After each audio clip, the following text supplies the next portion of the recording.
Welcome to the CrossFit Max podcast. Team, we got a little bit of a unique intro because I had to record this outside the studio, but I'm stoked that you're here for an awesome episode because I got the wifey back in, and we're talking about all the amazing things that have happened at CrossFit Max over the last 2 years and a little bit of insight into hopefully the next year to come. So we hope you dig it. Make sure you give us a rating and a review, and let's get to it. All right, 3, 2, 1. What's going on, everyone? I'm back, bitches. Wow, what an intro. The wifey is back on the channel. Welcome back, Suze. Thanks. Have you missed everyone? No. Wow. Really no, I have missed everyone, but I haven't missed making time to record the podcast. Yeah, you've been kind of busy, kind-of-ish. Just like raising our child. Yeah, no big deal. Hey, you've been doing some serious workouts recently. Serious, maybe less so, but workouts, yes. How many weeks postpartum? 10, 11? 10. 10. All right. 10, and now... Right? I think so. Our baby is 10 weeks old, I think. That makes sense. Maybe you're on your 10th week. Yeah. First 6 weeks, you recovered. Nada. The last 3-ish weeks... You've gone back into it. We're back in it. You started with a few kilometers each week. You were doing 3-4 runs. 4 runs, actually, I think. 4 runs a week. And then I did 4 runs the second week. And then my knees said, F you, no more runs. No more runs. You were doing a little bit too much running. I think I went too hard, too fast. Yeah. Got a little bit trigger happy on the running. Yep. But I'm going to start easing back in. I might try and go tomorrow. My knees are feeling better now. And you've been doing some CrossFit. We have our Fit Mamas class on Tuesday mornings. Yeah, every Tuesday, 10:30. Bring your baby. And you've also done Super one fun. or 2 group classes per week now as well. Yeah.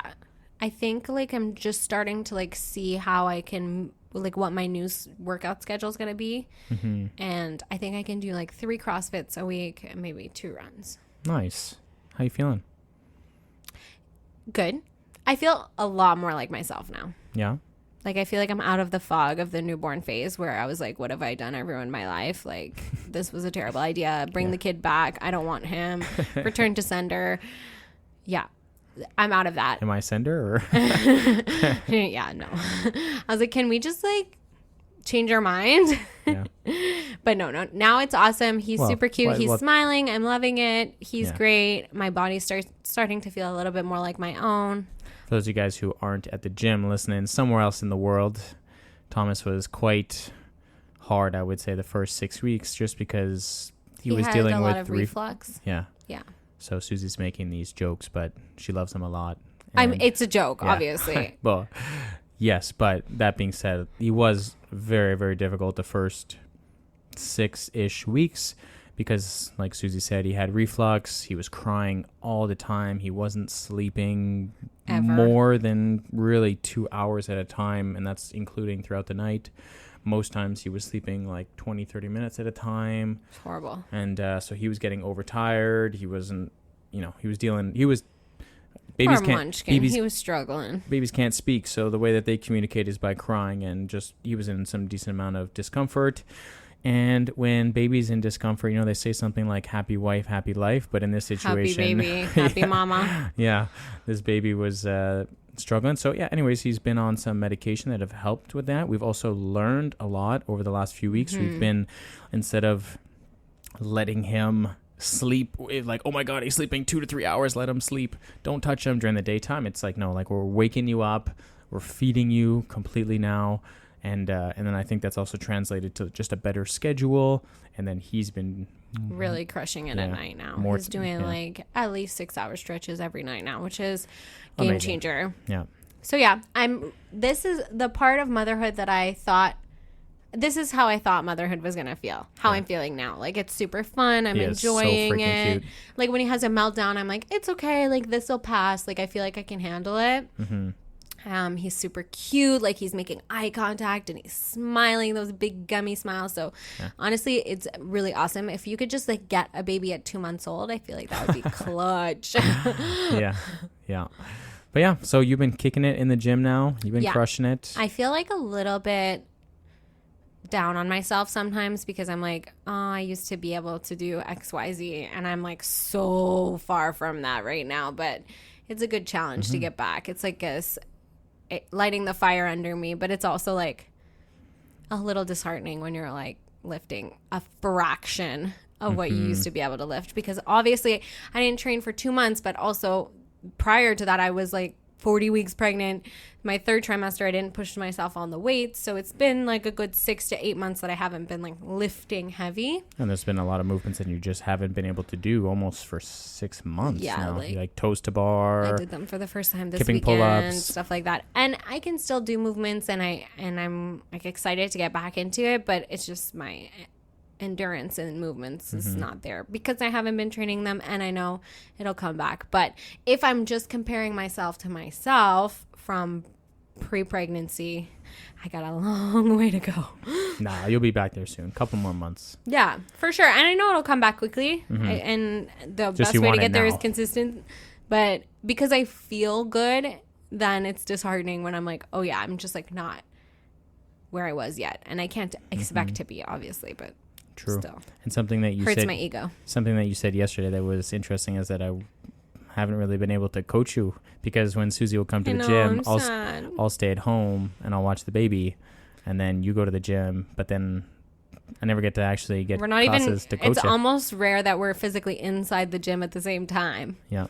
Because the opportunities I get to come to the gym is when you're at home with the baby. Exactly, yeah. Anyways, very sad. Yesterday I was like, boo, I just realized I won't ever get coached by Brandon. Well, not ever. Soon. It'll be okay for leaving little Thomas to granddad, Nana, to Papa and Nana for a couple hours. Then we could work out together. But yeah, just for the time being, just for a little bit longer, you're not going to be coached by me, which our relationship has been fantastic. No, I'm just kidding. I do miss coaching you a lot. And I'm your star pupil. Yeah. Yeah. And I've also missed just having you inside the business.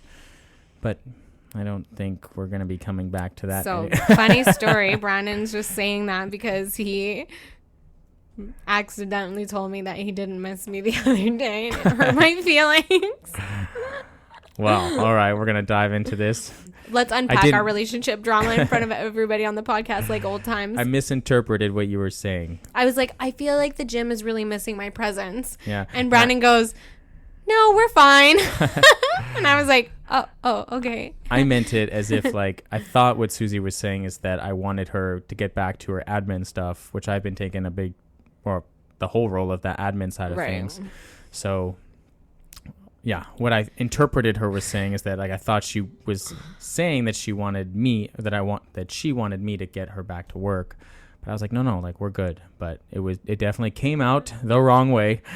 And I was more like, I just feel like my presence it's, you know, I take up a lot of space when I'm at the gym, and like I'm loud and I'm like, you know, I chat to everybody and whatever. So I was like, you must be missing my presence. And he was like, nah, we don't need you. Boo. Get out of here. We're doing just fine. But it's okay. I forgave him for the massive insult he threw my way. Last little part of the banter topic is, what have you thought about the guests that have been on the podcast so far? We've had a few. Almost all of them were amazing. Almost all of them. Yeah, Tom is like, whatever, you know, plus or minus. Last week, Lucy said he was the gold standard, which was interesting. Really? Yeah. Really? I feel like, I mean, if I had a favorite Tom episode. did great, by the way. Tom did great. I know. I'm just chirping him because I love to fight with Tom. We just like have an ongoing banter. But he did a fantastic job. But I don't want it to go to his head. So I think Lucy's episode was my favorite. Ooh, Lucy's. Yeah. Right. I feel like she's, you know, because I was the one still editing the episodes. Mm-hmm. And when I was editing Lucy's episode, she just speaks so well that I really didn't have to edit her. I didn't have to do much, so I was really just like captivated, and I was just listening, and I feel like it was just such an easy listen though. So she did a great job. I think all of them did good. Who did we start? We started with Alan. My dad did the half marathon one. Yeah. And we talked about Maria. Talked about being the difference in your family. That was also I mean, all the episodes were freaking amazing. Yeah. And then we had, after that, Justin, and we talked about, what did we talk about? How you love each other so much, and you met in a CrossFit gym, and you're BFFs the relationships. for life. Yeah, the relationships formed in the gym, of course. And then after that, we had, was it Tom after that? Yeah, I think it was Tom. Yep, then we had Daph. Tom. We talked about traveling. And then we had Daphne being a teenager and crushing Very it. brave of her to come on the podcast. So massive props to Daphne. Yep. And then we had her mom, Lucy, last week. Yeah. And now I'm back. Now we got guest star Susie back on. But like, don't get too into it, because maybe we'll have guests again. Oh, yeah, we definitely will. But yeah, so the topic for today is we have now officially passed 2 years of being open at CrossFit Max, which is crazy to think about. I feel like mentally I really wanted to reach this point, because everyone says like most businesses, when they fail within the first 2 years. Mm-hmm. So I feel like when we opened the gym, I was like, we just have to get to August 2024 and then we're gonna be okay, you know? So I feel like I had this like internal deadline in my head that like we must make it to August 2024. And so then to be like here and now and like in this moment, and we're currently doing so many upgrades in the gym, it feels really like, I don't know, F you everyone who didn't believe in us kind of thing. That's like, I know that's not the mindset you should have, but like sometimes there were quite a few people who told us like good luck when we said we were opening a gym, and now I'm like, look at us now. Ha 2 years killing it. I do have that mindset as well. I think that's why you and I just work so well together. I think I don't know, maybe it's because tell me I can't and I'll F you. I think it's because I grew up being a Tom Brady fan. Now, before all you guys click off because you hate Tom Brady or the Patriots. We love Tom Brady. That's why we named our kid Thomas. Just kidding. Exactly. I'm just kidding. I'm kidding. He's named after his grandpa's. Yeah. But yeah, like I grew up being a Tom Brady fan, and we're talking about the greatest quarterback of all time, and he's at the top of his level. Any quarterback in the NFL, you're at the peak athleticism, performance-wise. You can't get any higher than a quarterback in the NFL or in any major sports league. Right. And this guy is the most you listen to him talk, and he's the most self-disciplined. Every one of his teammates, every one of his coaches said that he worked the hardest, he practiced the longest, he put in the most time. First one in, last one out kind of thing. Exactly. And it's not just, you don't hear that just from him talking, but you hear that from every teammate he's had, every coach that he's had. And in football, there's a lot of coaches and there's a lot of players. He's consistent.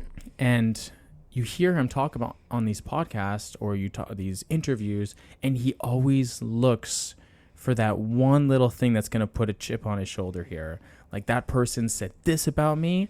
Well, that's going to be my motivation for this, you know? Yeah. And I feel like everything I do in life, I usually have a positive outlook, but I kind of search for those little moments, like Susie's referring to a good luck statement that someone had wished me in a very sarcastic way a few years ago. Somebody told Brandon, and you know what? I love spilling the tea on this podcast. Somebody not kind, that we do not have a good relationship with, told Brandon, I hope it works out the way you want it to. Yeah. Well, it has. Yeah. Yeah. I didn't say good luck, so. Good riddance. Yeah. Yeah. It was more, I hope it works out the way you think it's going to work out. Yeah. And yeah. Anyways, so I kind of hold on to like little things like that. 100%. And I feel like everyone should do that. There are things that people say. It could be even something that a doctor says, or even I don't know, it's like a family member says something, or I don't know, someone says something on social media like good luck, or they don't believe in you. And there's always going to be doubters out there. But yeah, I've held on to like little statements from my journey that have kind of brought me to this point. Yeah. And it hasn't been overnight, although I feel, I don't know, the last 2 years have kind of been quick. But I feel like also, it's flown by, but I also feel like it has been a grind. It has been a very big grind. All at the same time. I would say the second year I feel like was much less of a grind in a different way. Like, we're still grinding, but it was in a different way than the first year. Doing every hour of coaching. Yeah. The first year, yeah, if we break down, let's do that. Let's break down the difference between year 1 and year 2 for our listeners here. The first year was really just getting this place off the ground, functional. Yeah. Survival. And it was pure survival. I don't know if people realize this, and we hear, going back to the chip here, but we hear people tell us all the time that, oh, your memberships are too expensive, or there's no way you're going to get members charging this or paying this and stuff. And what we've done is we don't just create random numbers for memberships that we want people to pay. We've created these numbers based on how much it's going to cost for our gym to survive, how much it's going to cost for salaries to be paid, how much are we going to put food on our table. To put food on our table. Yeah, I mean, that's survival for us, a salary for us, but also how much to provide value for the client. So what we've done is you figure out a number in terms of membership, and then you ask yourself, okay, this is the number that I need for my business to survive and then grow from there. Right. Okay, what do I need to do to provide the value for that number for people to say it's worth it to pay X amount of dollars to train at this gym? 100%. And the first year was literally survival mode, because you open up this business, and granted, you get a couple months of free rent to start, because you need to put in hundreds of thousands of dollars into opening this facility, renovating. We put every dollar of our savings into this. Of course, yeah. We got to and then put the floors. Loan. You got to get the equipment. You got to pay for the renovations, the paint, everything, and you got to get it functioning. But you look at year one, and you're just like, okay, I have 0 clients right now, and I'm about to open up this business that's going to have a lot of expenses. I have 6 months to get to X number of clients, or we're done. Yeah. So it's literally like minimal expenses. I mean, you've obviously invested all this money to start, but it's like from there, there's no expenses going in. It's just paying the business loan, paying whatever you need to pay to survive in that first. We didn't take a single dollar out of the business for a while. Exactly. So literally survival. Get as many clients as you can and work as hard as you possibly can. And we didn't have, when you first open, you don't have the social proof. Now we have social proof because we have clients. So other people walk in the gym and there's already people working out. So they're like, oh, seems legit. When you first open your doors and the only person in your class is Trelden, and that's it, and the gym is empty, and you have to like prove to people that they should pay this premium price on a membership, the sales pitch is pretty tough. Yeah. Well, also, I just remember we had our grand opening on August 19th of 2022. That was a Friday. We did that in the afternoon, evening. Yeah. It was evening time, actually. And then we had this grand opening. We got a bunch of people. There was such a great turnout of people. I would say maybe 60 people, maybe 70 people. Yeah, we got a lot, even we've had friends. We met Sandra that day. We met Sandra, yeah, exactly. Ashley as well came in that day. Yeah. There's a few people that we met that day that eventually got memberships and have stuck around this whole time. But then we did a group, like one community workout on the Saturday, which I think we were like 15 people, which was cool because the hype was there. We closed on Sunday to clean that whole gym and get ready for the week. And then on Monday, we started with our full schedule. So 6 a.m., Susie and I pull up here at 5:45 a.m. on Monday morning on August 21st, I believe. And no one's here. Like, we're literally sitting down. I don't even think we had the desk built at that time. We're sitting down on the ground and just looking at the timer and being like, holy shit, what did we just do? Did we just mess up our entire life, And then it's like, no, get to work. Start promoting things, start making content, start pushing things, start email marketing. Like, you do all these things, and then, all right, it's 9:00. One person shows up. One person. And you're like, oh my God. But you're so happy to see that one person. Yeah. So that person gets completely smothered because you're like, hey, how's it going? Oh my God, so good to see you. Welcome. Yeah. Hi. You want a hug? Yeah. And then 12:00 rolls by. Another one person shows up. I think Susie maybe hops into that class to do it with them. And then finishes at 1:00. You close up. We would rush home. We would eat a lunch, we would take a nap, and then we would come back, and then I would coach the 4, 5, and 6 p.m. classes. And we did that rinse and repeat for, 6 months straight. Then we started hiring coaches, and we started getting new clients and everything. And so that first year of business was a blur because it was so intense, and it was such like a survival mode. Yeah. I think what people maybe like don't think about is just that like because we're two people from the same household invested everything that we have in this, like there currently is and there was no plan B. Like it was plan A and A period must work because we don't have, it's not like I'm going and working in an office and Brandon is like doing the gym and like if the gym doesn't work out we still have my salary to like lean on. It was like we're both invested in this. We were both invested everything that we have in this, and if this doesn't work then that's it. But we never even thought like this wasn't going to work. It was just like we must make it work to feed the family. So like first year I don't really know if we actually invested in anything else in terms of equipment and stuff. I think maybe we got like a squat. I think we got our squat rack. Oh yeah, that's it. Yeah. And then we got maybe a couple barbells, I think. But the pink ones. Yeah, we got the pink barbells. Because we started with only blue barbells. Yeah. So our class size grew a decent amount. Like we're really pushing and pushing and pushing. And that first year was survival and then minimal expenses actually reinvested back into the business. And I would say the second year, the biggest difference was... We've been investing a lot. We had invested a lot, not just in equipment and aesthetics of the building and everything, but also we invested a lot into staff because I felt like towards the end of the first year, I was burning out hard. Susie wasn't actually coaching the first year, and we had... one other coach, and then I think maybe we hired a second other coach, but they were very, very part-time, and I was doing, for most of it, I would say maybe 75 to 80% of the hours.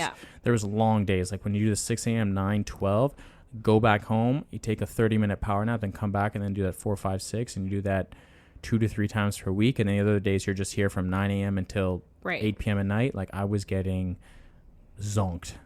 And I could tell when I was coaching people, I was getting a little bit less patient. I was having a hard time being that positive, high energy type guy. Yeah, because you were just running on empty. Yeah, I was just running on empty. So then we did a lot of investing in staff and a lot of investing in our physical space too. Yeah, we had some a couple adjustments and new people come into our staff. We learned a lot throughout that process as well, and I'm very happy to look at the staff that we have right now. Obsessed. And I think we have a really good staff right now. We have Vanessa, who just started recently. We have Maria, who's now been here a few months. Actually, she's been here since the beginning of the year, I think. Maybe she even started in December. In December, yeah. So she's been here for a few months. She coaches very part-time, but that's because she does have another full-time job. The last year we found Amanda. She's about 1 year almost now with us. Actually, probably in September, I think it's 1 year. Wow, that's cool. Yeah.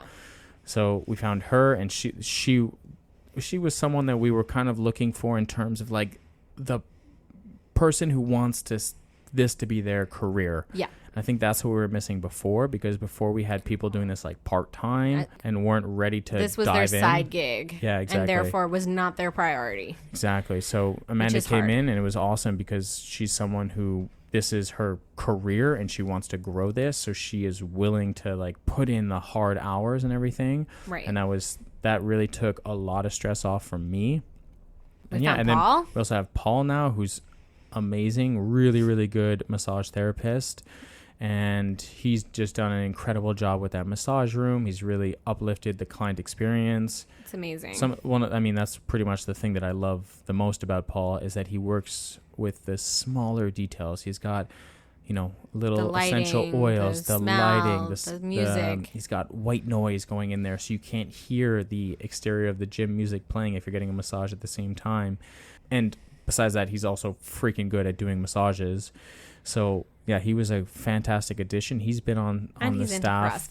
And he's into CrossFit as well. So he's been on staff only for a few months now, I believe. I think I just asked him, and I think he said it's been 4, maybe even 5 months now. He was literally the unicorn we were looking for. Yeah. Like the massage therapist who wants to be part of our community, so wants to do CrossFit, wants to focus on the finer details, believes in the client experience. Like he just ticks all the boxes. Yeah. And yeah, and we like I started said, the podcast. We did the podcast room. That was part of last year. Yeah. Was it last year? Oh yeah. We've been just past 1 year. Yeah, true. Yeah. So the podcast has been around for over a year now.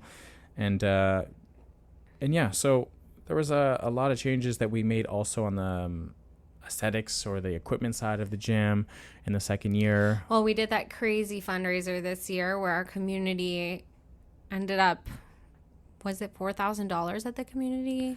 Almost the 5? community, No. we raised almost, it was just over $4,000, I believe. And then Brandon and I put like 8,000 of our personal money into the gym. Yeah. So we were able to make some epic new. Yeah, we finally got the extension on the rig, which we've been talking about on the podcast for, I don't know, a year now. So we got the extension on the rig. We got the Echo bikes, like Susie said. Sick upgrade to our athletes lounge. Yeah, which we're, by the way, still continuing working on. to upgrade. There's going to be some really, really cool adjustments in there and modifications in the next probably 2 months, maybe less than that, hopefully. Mm-hmm. So stay tuned for that, which I'm excited for. But yeah, that whole athletes lounge looks freaking epic with the mural, the lighting in there. We also got some dumbbells, some 70-pound dumbbells. Yeah, some big boy dumbbells. Which is really, really cool. And yeah, like we've really done some massive upgrades in terms of like the equipment and the aesthetics of the gym over the last few months. And I'm super pumped and pleased with how it looks. So year 1 was survival. Yeah. Year 2 was investing in the gym to get it aesthetically and equipment-wise where we wanted it to be. Yeah. And it was really about investing in staff and growth. Let's call it growth. Yeah. So 1, survival, 2, growth. What's year 3? What is year 3? I think you wanted to work on systems, right? Yeah.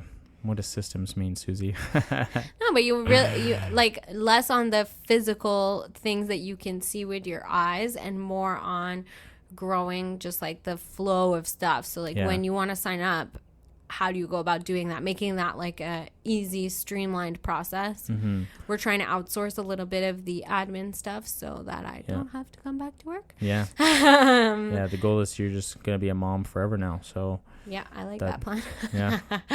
Yeah. But yeah, so the systems that we're trying to create is a lot of like the back end stuff. So like Susie said earlier, we have a successful business now. Yeah. We've hit the 2-year mark. We know that we have the proof that we can cover our rent, that we can cover everything. We're not stressing that this business is really going to go, out. I mean, knock on wood here. Anything can happen, but yeah.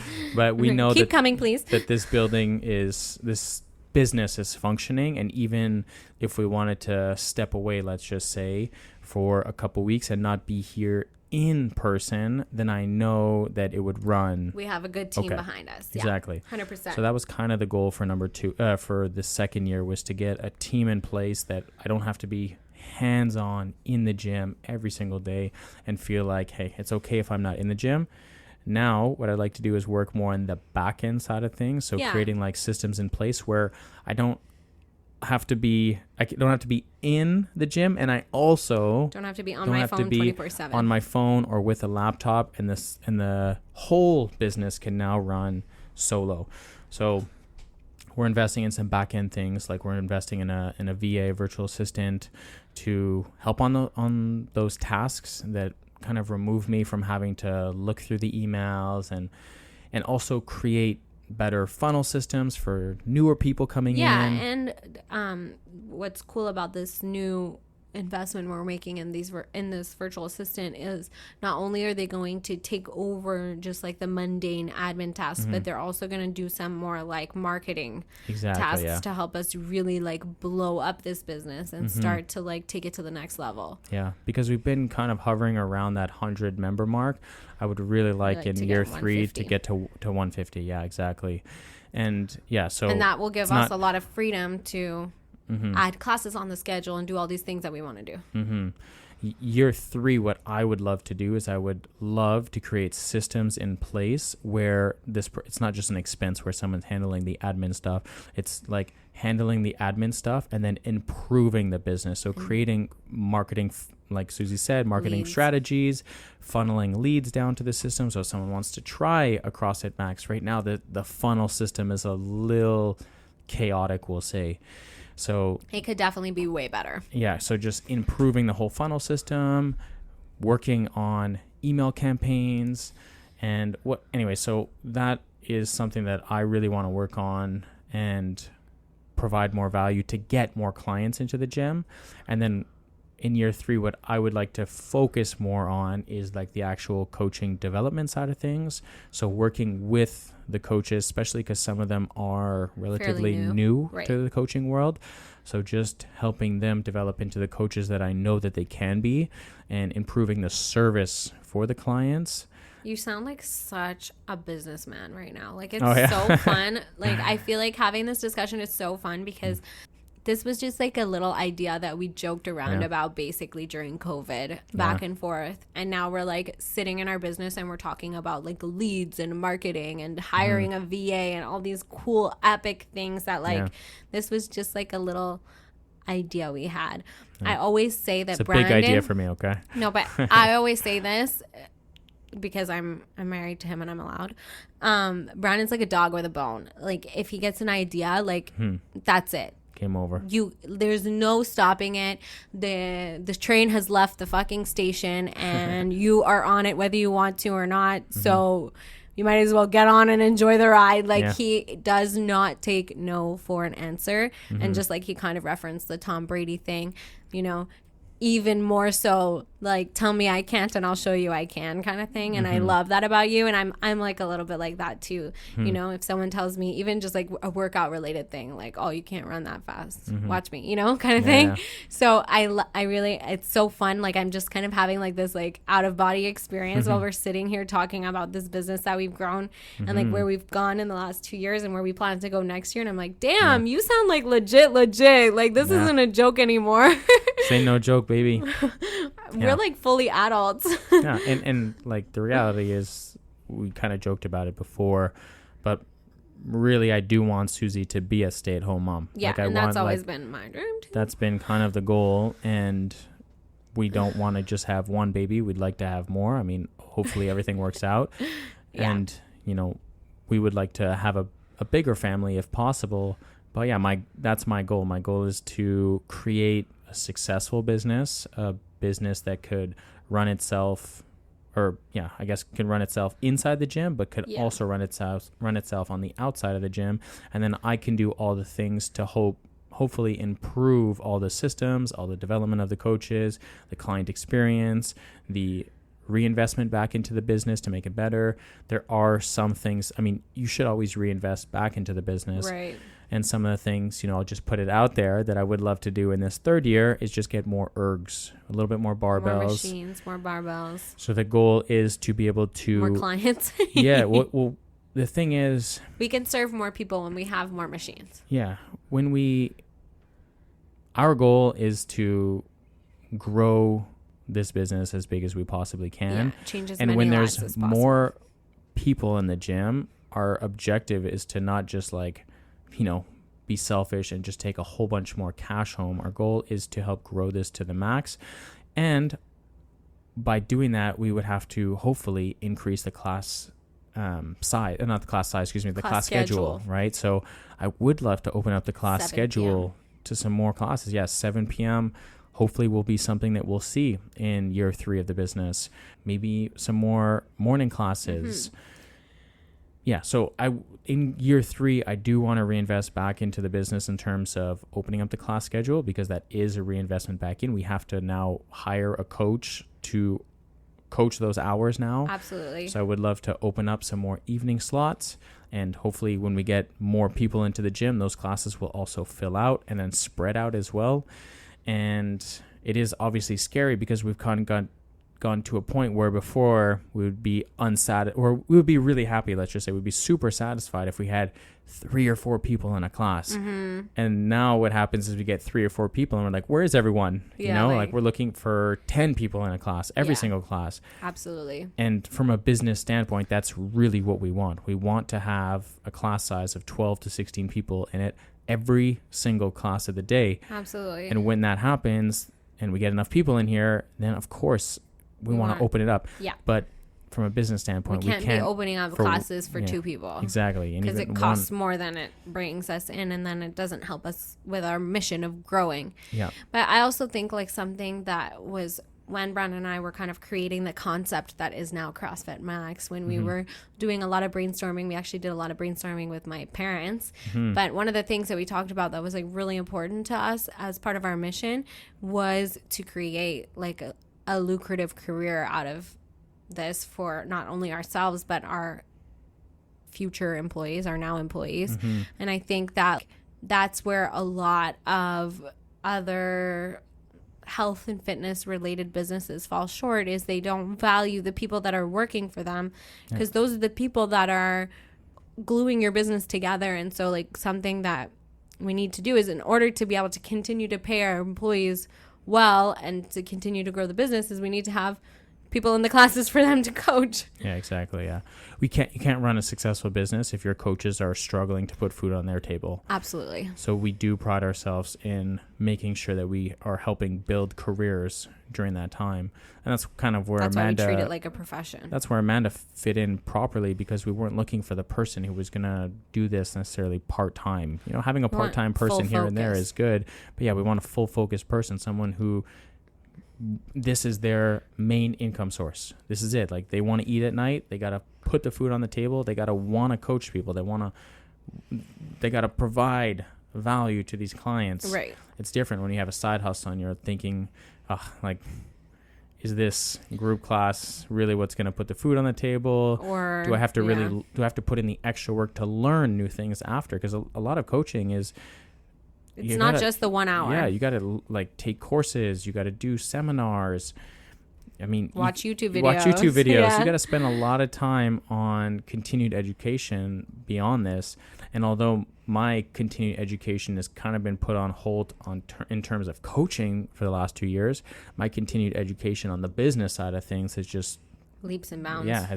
Well, that's what I mean. That's why I was having that moment before. I was like, damn, you sound like a real businessman versus this is like a man with an idea. Yeah. So it's kind of our goal for, I kind of went off track here, but our goal for year 3 is to create systems in place, just to have better marketing systems, better lead nurture, social media content, like a plan for it, rather than just spending an hour every single day of my time to find a photo or a video. We've also started investing in some really cool reels. If you've noticed on our Instagram, Marine has been doing some really cool reels for us, really, really cool content, which I'm super happy about investing in that. And yeah, so systems in place.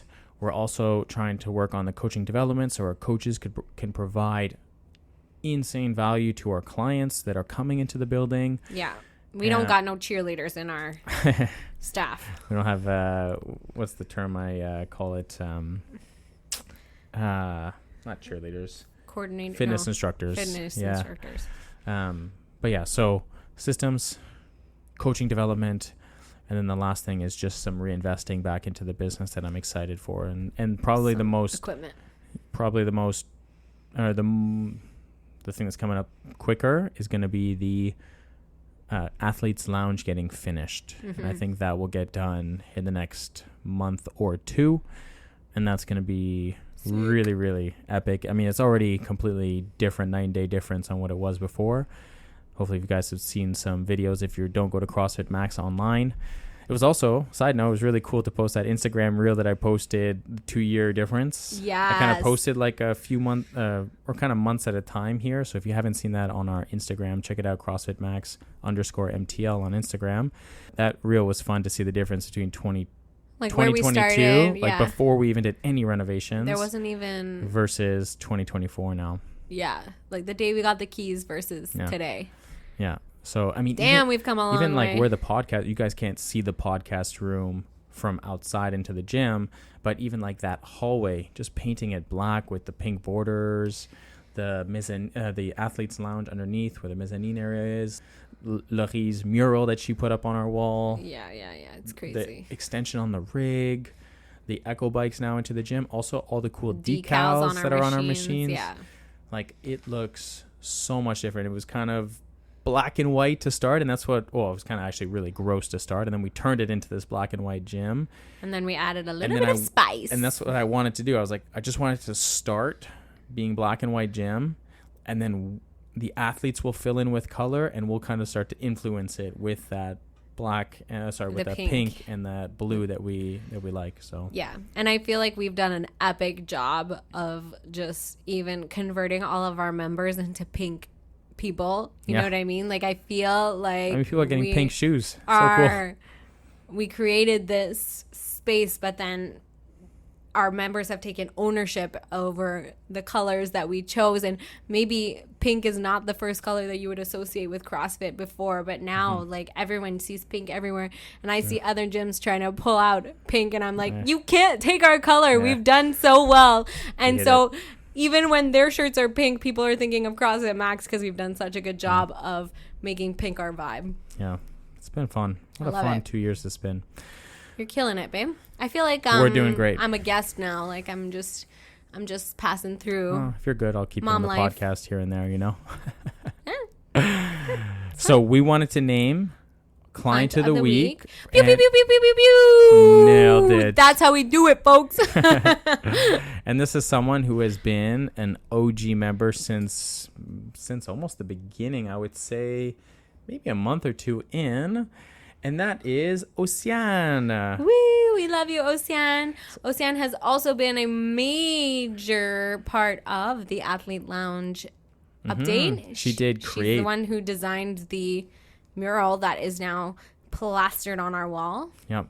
And she's just been always a fun energy in the group classes. And she has been one of the people that it was just her signed up at a 12 p.m. class. She always comes to the 12 p.m. class. She's so consistent. Yeah. She's also, after, I would probably say the biggest difference in our gym from year 1 to year 2 is that Oceane has brought Ali. What an epic change. For 1 year I was saying, I want to get my husband. I want to get my partner into the gym. He's so against it. And then around the 1 year mark, he's got to be close to 1 year now that he's been here. I would think. Anyway, so he finally joined. I did his foundation. And he freaking loves it. And even today, because I was away. I think actually, rewind. The biggest change is that she's finally wearing CrossFit shoes. It's true, yeah. It did take her a while to do that. But she was doing squats in her runners for way too long. Yeah, true. But it's so funny.